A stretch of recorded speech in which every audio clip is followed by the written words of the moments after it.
Run. North met South on the battlefield for the very first time. Civilian belief that the war would be short was lost in the horrors of a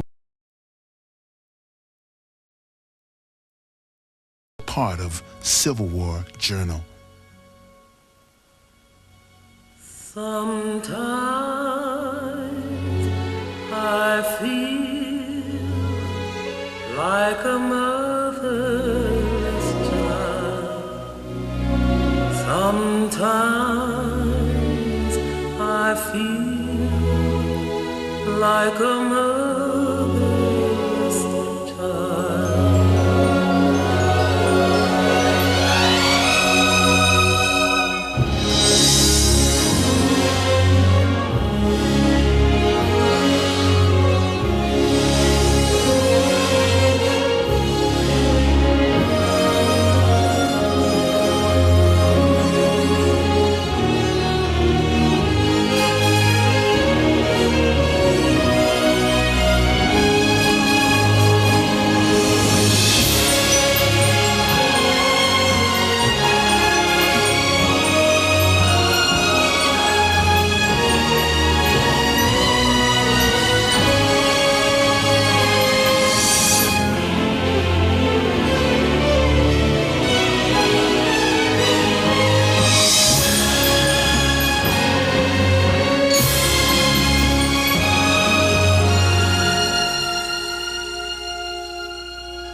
The Civil War was the climax of 50 years of growing conflict between North and South. By 1861, citizens across the land yearned for a decisive resolution to the dispute over states' rights and slavery. Armed battle, feared for so long, became zealously sought, eagerly anticipated. Many Americans wanted war, but until the first Battle of Bull Run, they had not the slightest notion of what war could cost.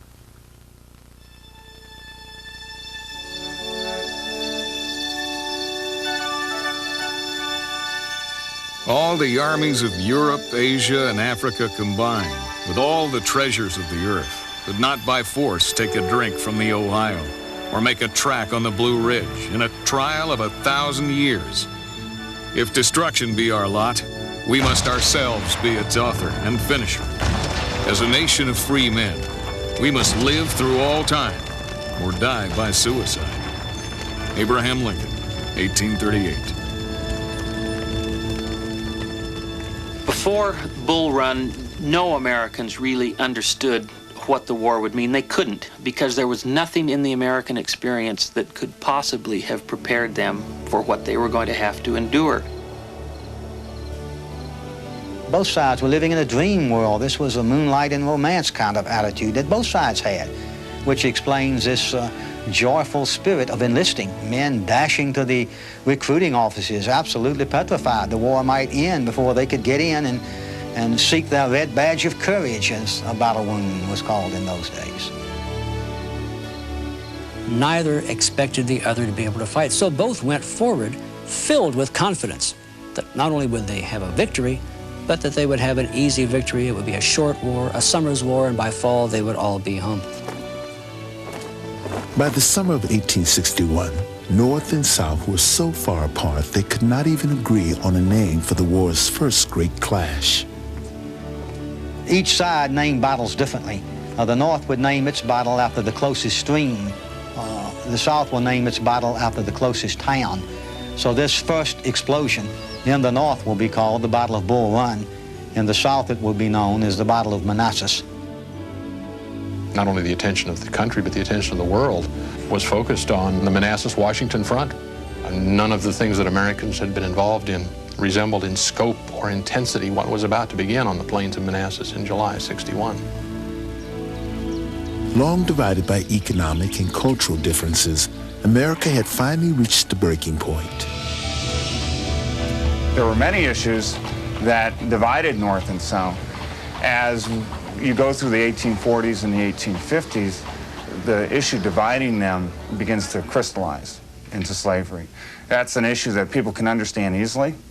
It's a moral issue. It's one that inflames people.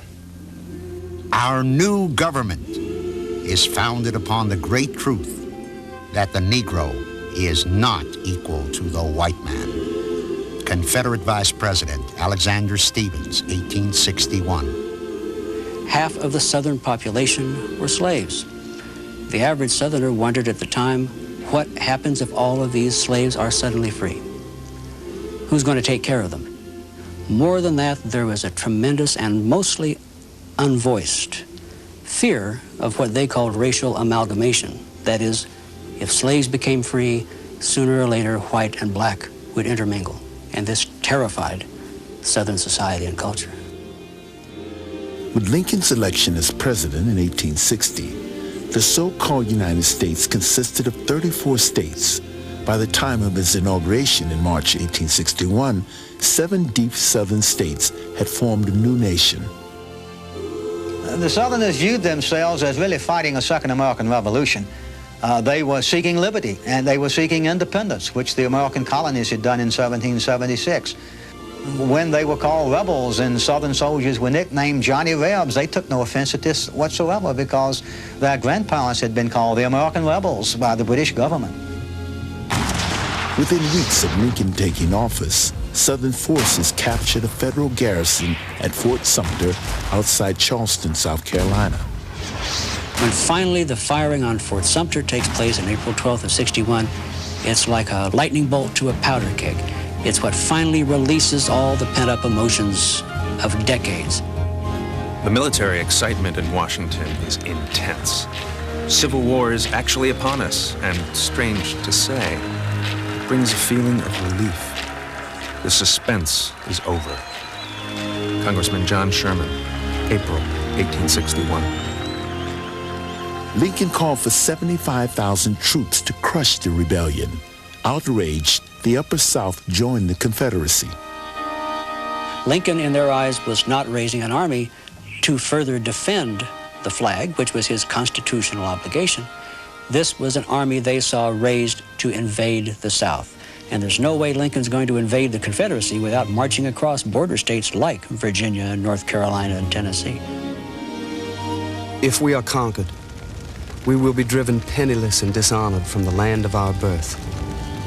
I had rather fall in this cause than to see my country dismantled of its glory and independence. William A. Smith, 14th North Carolina, 1861. He's fighting in defense of his hearth and his home. The Union Army to him is an invader. It is coming down to overrun his land, to take away what he has been able to scrape together through a lifetime.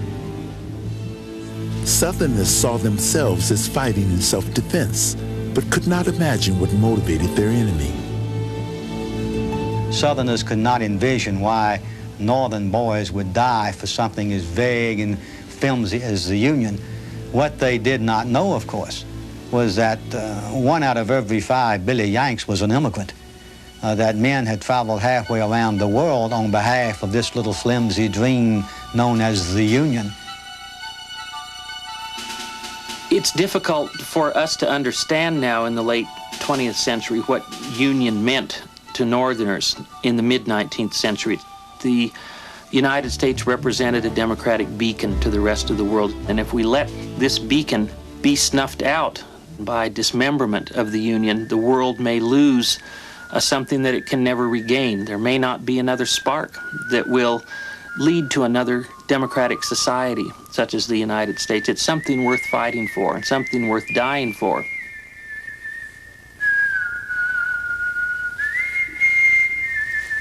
The first Manassas was a portent, most of all. It was an omen of what was to come and what would be the bloodiest event in all of American history. And it all begins one hot Sunday at a railroad junction called Manassas Junction.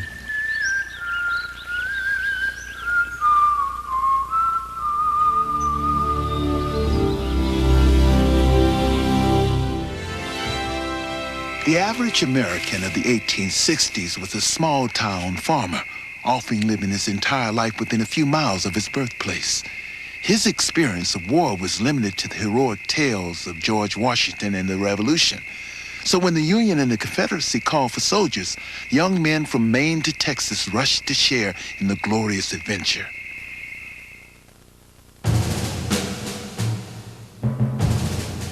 Standing before a long mirror, I put in many hours of weary work and soon thought myself quite a soldier. Elijah Hunt Rhodes. Every young fellow who went to war got a kiss from his best girl. And as it was the first that many of us had ever enjoyed, it is not surprising that a last farewell was repeated over and over again before we actually took our departure. J.P. Cannon, 27th Alabama. The entire society was at war. There was almost no opportunity not to go off to war. The drums were beating and the bands were playing, and the girls were at the county courthouse, while almost every able-bodied male of the appropriate age headed in and signed up and went off with all of his friends and his neighbors and his brothers and his cousins and his other relatives. Your community was going to war, and you went with them. Many soldiers would recall their hometown farewells as one of the most stirring moments of their lives. At last the regiment was formed in companies, and we marched. Was there ever such an ovation? Handkerchiefs fluttered in the air like myriads of white butterflies. An avenue of brave, honest faces smiled upon us as we passed, and sent a sunshine into our hearts that lives there still. Fitzjames O'Brien, 79, New York. There were regiments who marched to war clad as French zouaves, or even wearing a kilt and tartan and Glengarry cap in emulation of Highland regiments. Nobody knew at that point that one side would wear gray and one side would wear blue. So you had this colorful hodgepodge of uniforms, a bewildering variety of weaponry, and a great deal of enthusiasm. The involvement, the sense of enthusiasm and excitement and a desire to take part in this war touches every segment of the population. Women, of course, can't fight, but in several cities, especially in the South, special shooting galleries are set up to teach women how to use firearms so that perhaps they can be some last ditch of defense, but as much as anything else so that women can feel like, I'm shooting a gun too. Blacks, free and slave, are anxious to serve. It's a little-known fact that thousands of Confederate slaves wanted to fight for the Confederate Army. Why? Because the Yankees were invading their homeland just as much as they were invading the homeland of white Southerners. It's an all-encompassing experience of a lifetime that swallows everyone involved. Washington soon became the focal point for Union activity. Hurrah, we are in Washington, and what a city. Mud, pigs, geese, Negroes, palaces, shanties everywhere. I was not well pleased with the appearance of the city, but was struck by the magnitude of the public buildings. Elijah Hunt Rhodes. These militia units were all gathering in the national capital to defend the Union with all these lofty ideals and principles, and the capital was just loaded with soldiers in all kinds of uniforms from all parts of the country. And this was all new and gay. And that autumn, a lady from New England named Julia Ward Howe would come to Washington, and she would be struck by what she called the watchfires of 100 circling camps, which became a line in her immortal song, the Battle Hymn of the Republic. So Washington was alive with excitement. Not reality, but excitement. I have seen him in the watchfires of the 100 circling camps. They have builded him an altar in the evening dews and damps. I can read his righteous sentence by the dim and flaring lamps. His day is marching on. Along with the seriousness of purpose came the unleashing of high spirits. One famed regiment, the New York Fire Zouaves, was comprised entirely of firemen and dressed in colorful uniforms in imitation of French Algerian soldiers. They were one of the most reckless, undisciplined, rowdy, hard-to-control bunch of scoundrels that ever was encamped in Washington. They cavorted across the unfinished dome of the Capitol. They escaped from their camp, ran the sentries in order to get a hold of fire engines and help battle fires that broke out in Washington.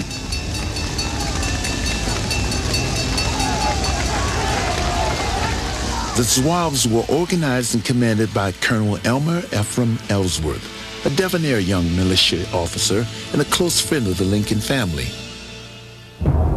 On May 24, 1861, Ellsworth became the first great martyr to the Union cause, shot dead while attempting to remove a giant Confederate flag from atop a Virginia inn. Remember Ellsworth became a Union battle cry. To the North, this was an outrageous murder of a great national celebrity, a dashing young hero. Lincoln himself goes into tremendous mourning because he was extremely fond of young Ellsworth. It was almost a father-son relationship between the two. So this is the first, but certainly not the last time, that Lincoln very personally feels the pain of loss in the war. An outraged public demanded that Union forces crush the rebels. Under increasing pressure to act, Union Commander Irvin McDowell struggled to transform his raw recruits into an army. If anyone wanted to look for a perfect example of how no one was trained or equipped to take command of an army of the kind being raised at the beginning of the Civil War, Irvin McDowell's got to be it. He had never led troops in battle at all. He'd spent most of his Army career on staff work in Washington. He had no training for commanding even a company, much less an army of 35,000 men. No curse could be greater than invasion by a volunteer army. McDowell and all the generals tried their best, but to say we commanded that army is no such thing. They did as they pleased. Colonel William Tecumseh Sherman. We have these huge aggregations of civilians who have come into the military, and they're trying to grope their way toward becoming soldiers. Irvin McDowell knew that they weren't ready to go into battle, but there was tremendous political pressure for a battle. The Lincoln administration was under pressure to make something happen. We've got all these men in uniform. Let's go smite the rebels. Let's chastise them. Let's crush the rebellion and restore the Union. Let's move now. There's a drumbeat in the newspapers. Move now. Move against Richmond. Move against the rebels. So Mr. Lincoln was quite anxious to go down and fight this one battle that would end the war. And so he ordered poor McDowell to take this mob of men and go march out and end the Civil War. On July 16, 1861, McDowell marched his 35,000 men toward Manassas Junction. Years later, poet and novelist Herman Melville would describe the volunteers as they set off into the unknown. All they feel is this: 'tis glory, a rapture sharp though transitory, yet lasting and laureled story. So they gaily go to fight, chatting left and laughing right.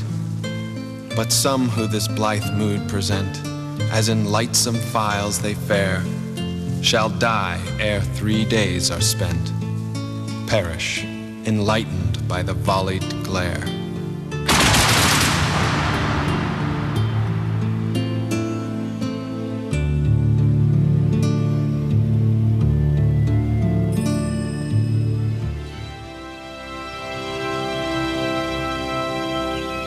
The hostilities of a generation would finally clash at tiny Manassas Junction. The rebel armies were led by Generals Joseph E. Johnston and P.G.T. Beauregard, the hero of Fort Sumter. Virginia is cut in half by the Blue Ridge Mountains. The eastern half is protected at the beginning by Beauregard and his army. The western portion, the Shenandoah Valley, is held by Joseph E. Johnston. By using that rail line between these two halves, either force could shift back and forth to support the other. Thus, the two armies really could almost double their strength. 69-year-old Union General Robert Patterson commanded a small force facing Johnston in the Shenandoah Valley. Meanwhile, the Federal Army under McDowell moved from Washington to confront Beauregard at Manassas.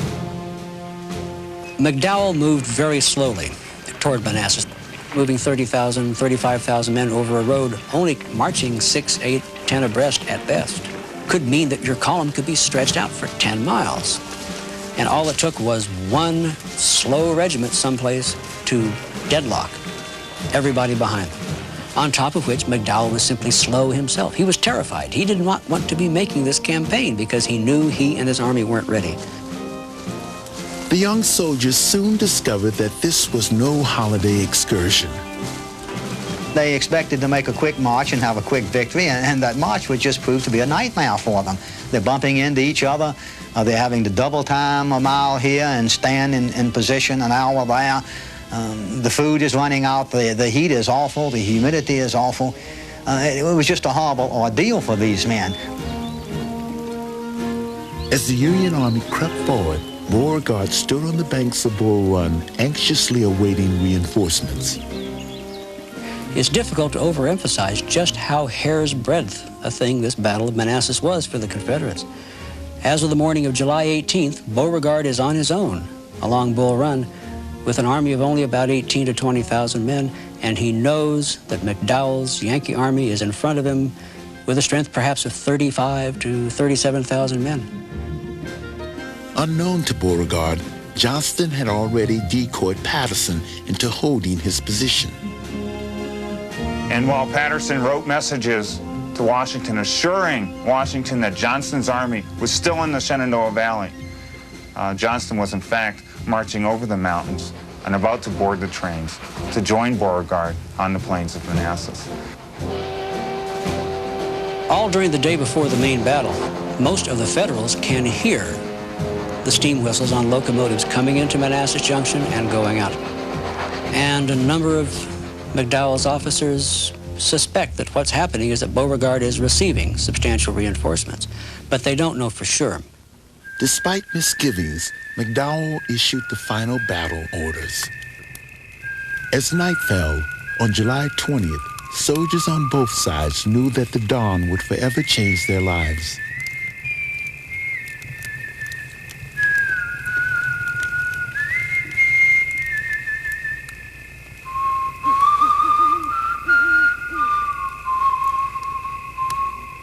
All is hushed and still. As I look up at the starry vault and think of the morrow, I must confess, I am a bit homesick. Caleb Clark, 2nd Ohio.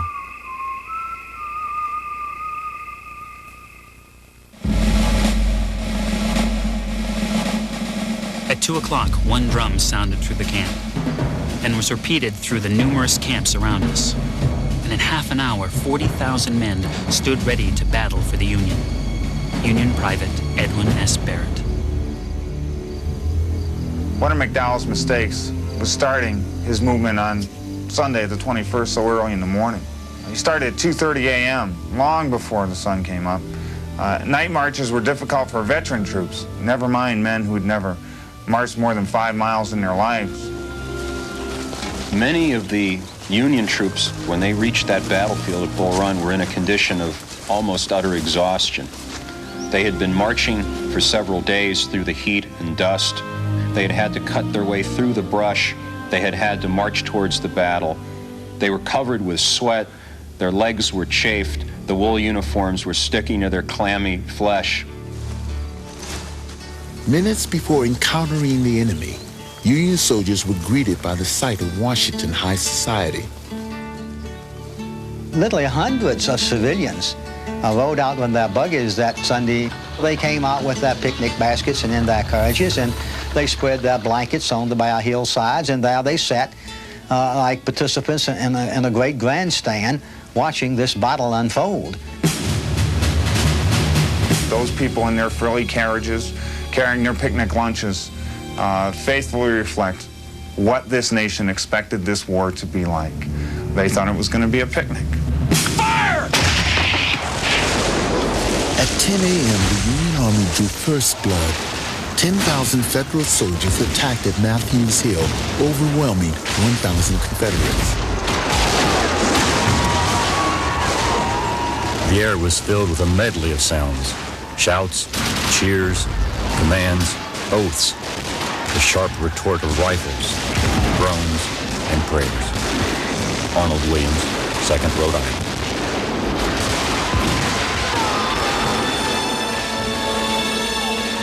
Men in any one company probably were serving alongside boys they'd gone all through school with, in many cases with their own brothers. What they were most unprepared for was the horror of seeing their friends struck down around them and writhing in agony on the ground. Nothing glorious about that. Usually not a very quick death. My first thought was, this is unfair. Somebody is to blame for getting us all killed. I didn't come out here to fight this way. I wish the earth would crack open and let me drop in. Daniel Ashby, 8th Georgia.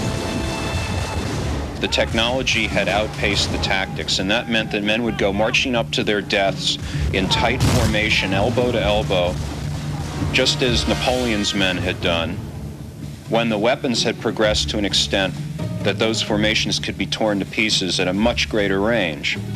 The war would be fought by these geometrical blocks of flesh and blood, maneuvering to deliver their fire on an opponent. After suffering through an hour of deadly firepower, the Confederates begin to fall back. The Federals, for the moment, think they're victorious. In fact, Irvin McDowell arrives on the battlefield, his staff waving their hats, yelling, "Victory, victory, victory!" Outnumbered 10-1, the rebels struggled to slow the Union advance. The Confederates on Matthews Hill had fought for time. They had bought about 90 minutes dearly with hundreds of lives.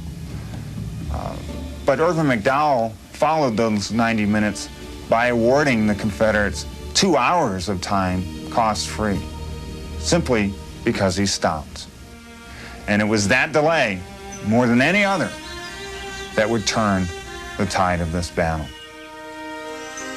In those critical hours between noon and 2 p.m., thousands of Joseph E. Johnston's men would arrive by railroad and join ranks under the command of a little-known general named Thomas Jonathan Jackson.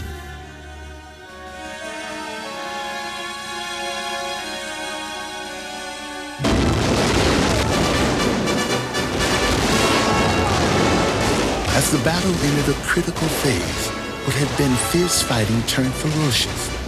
Battered but unbowed, the Confederates under General Bernard Bee retreated from Matthews Hill to nearby Henry Hill. As Bee was falling back toward Henry House Hill, he galloped up onto the hill to see what troops, if any, were there to give him an anchor. And there he encountered his old West Point comrade, Thomas J. Jackson. And Bee said something to the effect, "General, they're pushing us back," to which Jackson very calmly then said, "Well, sir, we shall give them the bayonet." Jackson's personal style was a clenched-jawed determination, a stern power of will to succeed. And on a field peopled by military innocents on both sides of the line, Jackson's determination, his intentness on winning, his confidence that he was doing God's will, these things combined to make him a rock. With that reinforcement from Jackson, Bee rode back down the hill, and in the bottom, as his disorganized men were falling back, Bee looked up atop Henry House Hill, pointed and shouted above the din of battle, "Look, men, there stands Jackson like a stone wall, rally behind the Virginians." In that moment, the legend of Stonewall Jackson was born. Confederate troops did rally around Jackson and his brigade, fortifying Henry Hill. Undaunted, Union soldiers charged up the hill. If they could secure that hill, they could turn the entire Confederate army. And from their vantage point down in the valley, looking up to the hill, it looked empty. And so, of course, they charge up this hill with great enthusiasm.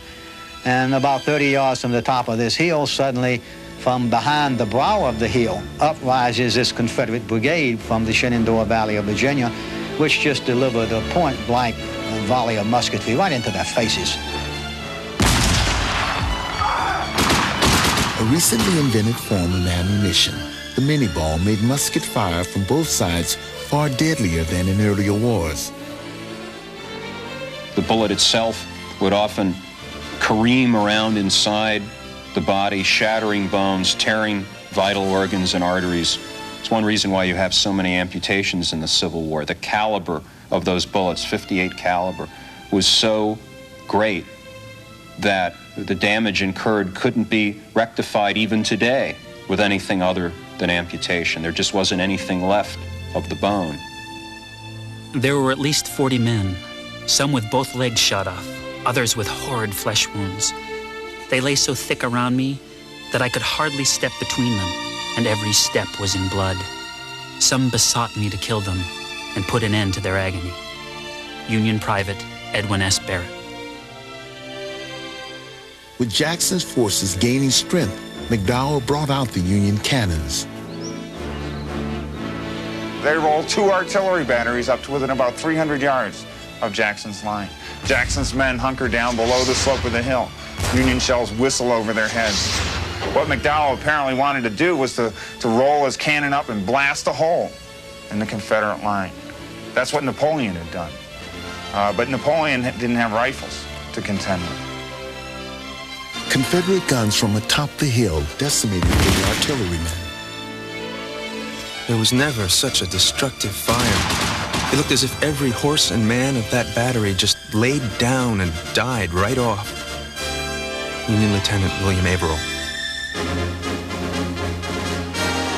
A regiment of New York fire zouaves, the same men who had caroused in Washington, were rushed in to support the artillery.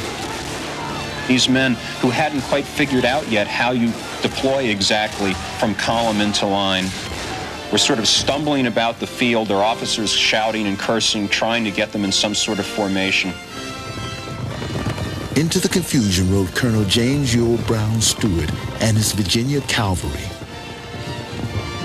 And as Jeb Stuart and his horsemen plowed into the fire zouaves, those zealous New York firemen felt their patriotism draining out of them, and many of them then and there took to their heels. With thick smoke from muskets and cannons shrouding the field, the fight was fast disintegrating into a battle between 2 armed mobs. The wide variety of uniforms added to the chaos.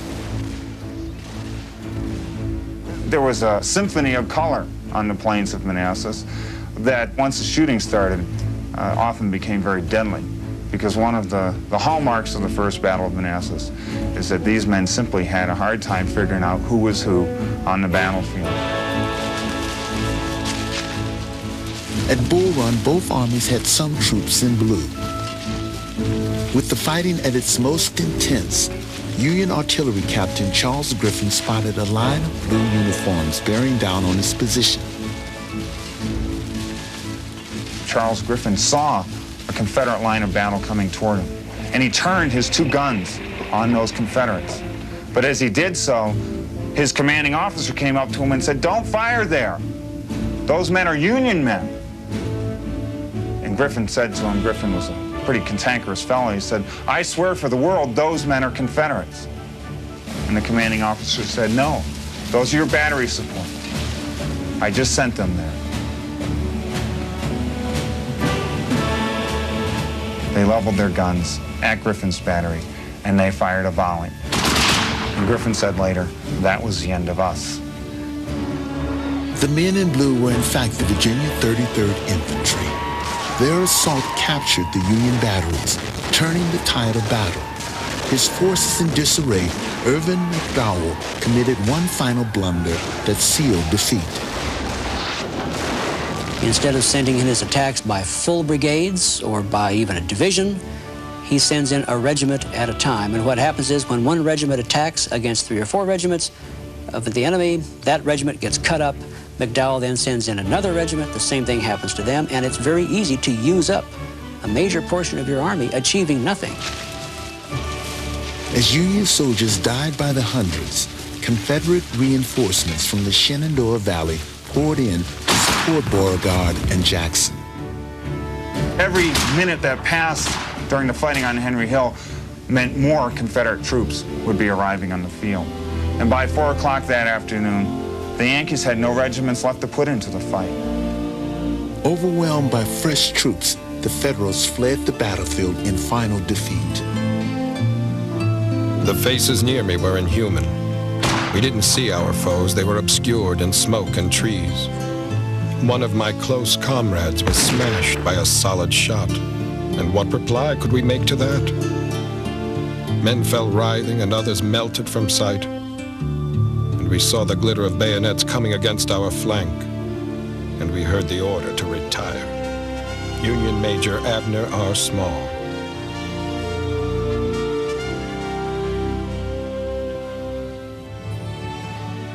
Through a combination of determination and luck, the Confederates had won the war's first great battle. For the surviving Union soldiers, the worst was yet to come. The Union Army fell back from Henry House Hill. It had been fighting for 7 hours. It was just exhausted. It had done all that recruits could be asked to do. And then occurred this unforeseen disaster that would haunt the Union war effort for months to come. That retreating rabble of troops came up to the terribly frightened group of civilians who had come out to watch the great battle, come out from Washington in their Sunday best, the ladies with their parasols, the men in their linen coats and straw hats, to watch the great Union victory. Along with all of these soldiers and the cannons and the wagons and the caissons and the ambulance trains, all of these civilians get out on that same road in their buggies and carriages, and they created the mother and daddy of all traffic jams in this country. And just at that moment, a very fortuitous Confederate artillery shell arched in onto the bridge and exploded and blew up a wagon, which completely tied up the bridge. Panic spreads very easily among men who already know that they're beaten. Seeing their escape route cut off in that fashion is all it took to put McDowell's army from a retreat into a panic as men dropped their knapsacks, dropped their guns, dropped everything else, and simply ran for their lives, swam across, and didn't stop running, in some cases, until they got all the way back to Washington. We tried to tell them there was no danger, called on them to stop, implored them to stand. We called them cowards, put out our heavy revolvers and threatened to shoot, but all in vain. General Irvin McDowell.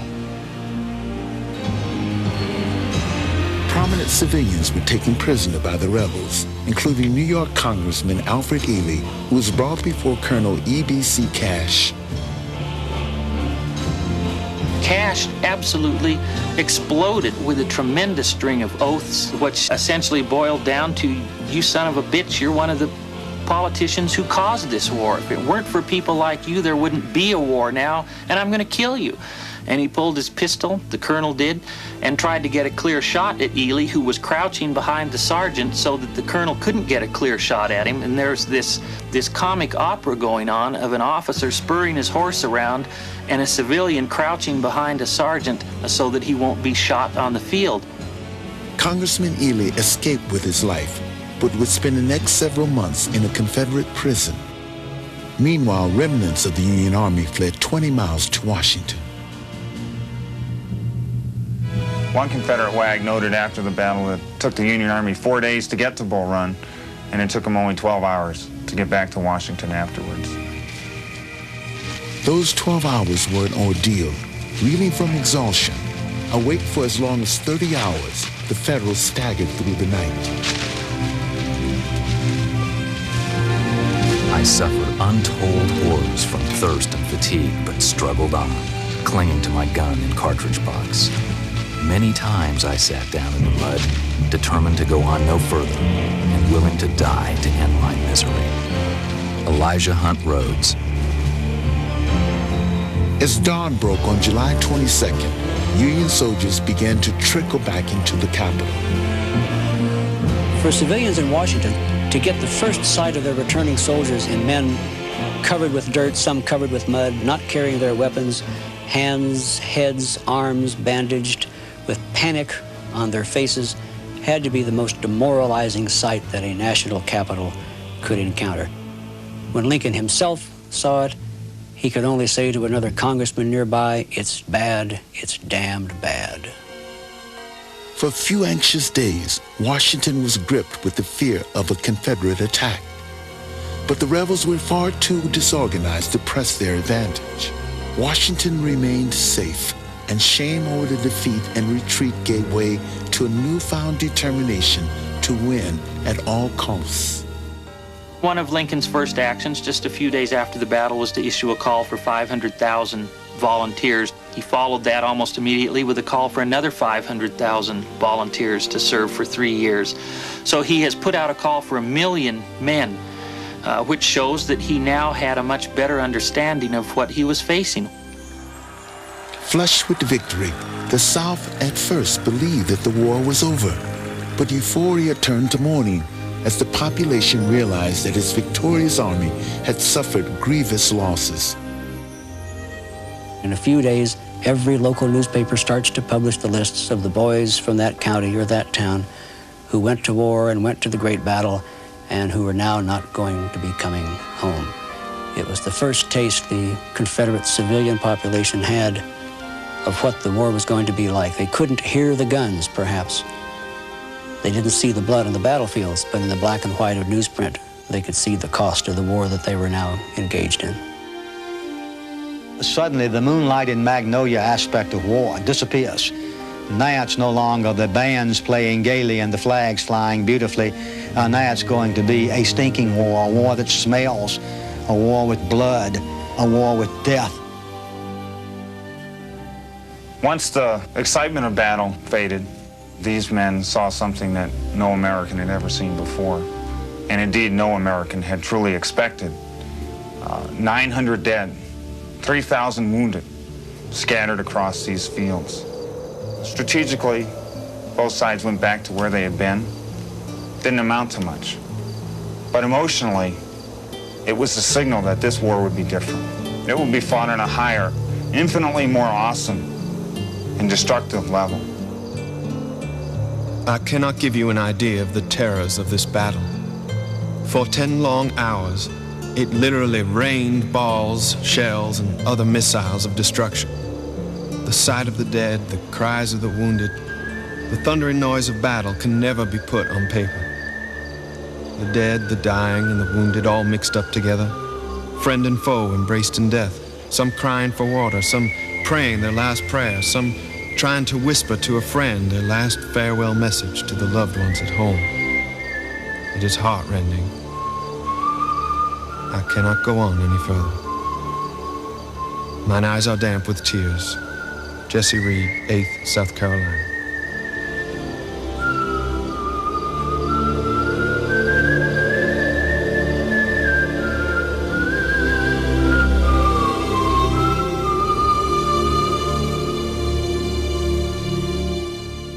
The sorrows of Bull Run shattered the illusions of romantics, North and South. Never again would Americans so blithely yell for blood. Never again would civilians flock to see their fellow countrymen shoot, stab, and slaughter one another. The young nation had begun to learn the lessons of war, but no one could yet imagine what the next 4 years would bring.